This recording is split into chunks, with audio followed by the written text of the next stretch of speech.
ऐसा हुआ कि आपने बताया 2 बेटे हैं आपके, वो स्टैंड हो गए जिंदगी में, तो आप ये काम छोड़ देंगे फिर? देखिए, मेरा परसों थोड़े दिन पहले 6 महीने पहले किडनी का ऑपरेशन हुआ। आपका? हाँ, ओपन सर्जरी ऑपरेशन हुआ। लेकिन मैं फिर भी आज ऑटो पे हूँ, अपने आप को अच्छा कर ली। और मेरे बच्चे तो अब एतराज कर रहे, मम्मी अभी आराम करो, तुम 1 साल तक कुछ न को करो बोल के। लेकिन मेरे को क्या है, थोड़ा घर के भी टेंशन है, मैं बच्चों के ऊपर जिम्मेदारी नहीं डाल सकती। वो लोग हाँ बोलते, लेकिन छोटे हैं लोग आगे, उनको अभी उतना मालूमात नहीं है ज़िंदगी और दुनिया के बारे में। इसलिए मैं क्या है, मेरे को खाली बैठ के चलाना है ना, उतना ज़्यादा मेहनत भी नहीं है, ज़्यादा उतना स्ट्रेस भी नहीं है इसके अंदर। तो इसलिए मैं निकल गई, फिर से थोड़ा अच्छी हो गई, मैं निकल गई।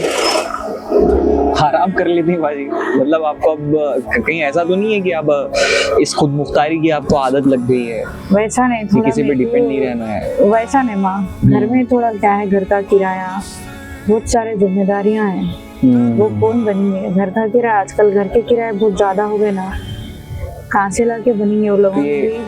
मैं जितने दिन बैठी मेरे को खर्चा हो गया, उतने दिन नहीं मालूम, बहुत नहीं बोलता भी। अभी एक 20-25 हज़ार का खर्चा है, मेरी जान को धीरे धीरे देना है उनको। इसलिए मेरे को भी क्या है, चलाना ही पड़ता, नहीं चला के बैठे तो अपने घर में कुछ नहीं होने वाला है। आपके शौहर की अल्लाह है हिम्मत देता मुझे। बिल्कुल बिल्कुल, मैं बस निकल जाती हूँ, क्या बोलूं, मेरी आंखों में पानी आ रहा, बोल रही का आपको मतलब। नहीं बाजी, आपको बिल्कुल रोने की जरूरत नहीं है। मैं तो कहता हूँ आप उन सारे लोगों के लिए आप एक मिसाल हैं, जो आप सोचिए कि कोई एक लड़की अभी फिलहाल ये देख रही होगी, वो कहीं पे बैठी है कोने में और उसको लग रहा है कि उसकी ज़िंदगी ख़त्म हो गई, अब वो कुछ कर नहीं सकती, और फिर वो आपको सुनती है और आपको देखती है, फिर उसके दिल में एक उम्मीद जागती है कि नहीं, अगर रुखसानाबाजी कर सकती है तो मैं क्यों नहीं कर सकती। तो आप तो मिसाल बन रही हैं, आपको इस पर गिरियाजारी की ज़रूरत नहीं है, कोई रोने की ज़रूरत नहीं है, आपको नाज करना चाहिए। मेरा ऑपरेशन जो है ना उस्मानिया हॉस्पिटल में हुआ था जी, तो इंतकाल हो गया बोल के कपड़ा तक डाल दिए थे मुँह पे, तो जो हाँ नहीं है, नहीं बचे बोल के ओपन सर्जरी करे ना बड़ी, तो उसमें शुगर कुछ बढ़ गई बोल के लोग नहीं है बोल के कपड़ा तक डाल दिए थे। लेकिन बाद में फिर ये मेरे जो बहना है जो सुबह के रोने लगे, मेरा हाथ पकड़े, तो ऐसा मेरी नस चल रही थी, तो वो चीखा मारे है ना है बोल के थिएटर में।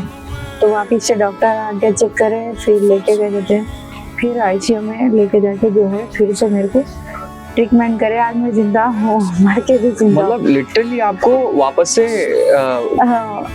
सफेद कपड़ा डाल दिए थे चेहरे पे, डाल के भी सब चले गए। और डॉक्टर्स ने बोल दिया था कि बोल दिए सबको के इनका नहीं है ना, गुजर गए बोल। ये तो बहुत बड़ा मेडिकल नेग्लिजेंस वाला मामला है। हॉस्पिटल का है ये मामला, इतना बड़ा। तो आपने कोई कंप्लेंट नहीं की उस चीज की, या फिर आपके किसी घर वालों ने? मेरी हेल्थ ठीक हो गई, उसके बाद भी हमारे घर में है कौन, मेरे मदर का इंतकाल हो गया, फादर का इंतकाल हो गया, मेरे शौहर गुजर गए, कोई है ही नहीं, मेरे बड़े भाई गुजर गए। अब खानदान में ऐसे कोई रहे नहीं गए, कुछ लड़े गए जैसा। इसलिए बोल के भी हम लोग क्या है, मैं ठीक हो गई, ये अल्लाह का शुक्र है। जब तो मेरे बच्चे भी और छोटे थे थोड़े। मतलब इतना बड़ा मेडिकल नेग्लिजेंस का हादसा आपके साथ हो चुका है, आप खुद उसकी विक्टिम रही हैं। इसके बाद भी महज इसलिए कि आपके सपोर्ट में पीछे खड़ा नहीं है कोई, आपने लड़ाई नहीं लड़ी?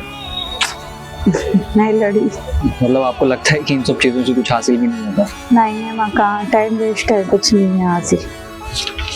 और मैं ऐसी हालत में मेरे को और कौन देखता, वो दवाखाने में तो भी मेरे को ठीक कर देते। अगर वहीं मैं लड़ ली तो फिर और मेरे को कहाँ लेके फिरते, कौन लेके फिरते, ये है ना बड़ी प्रॉब्लम। इसलिए चुपचाप ट्रीटमेंट हो गया तो काफ़ी है, अपन अच्छे हो गई, काफ़ी है।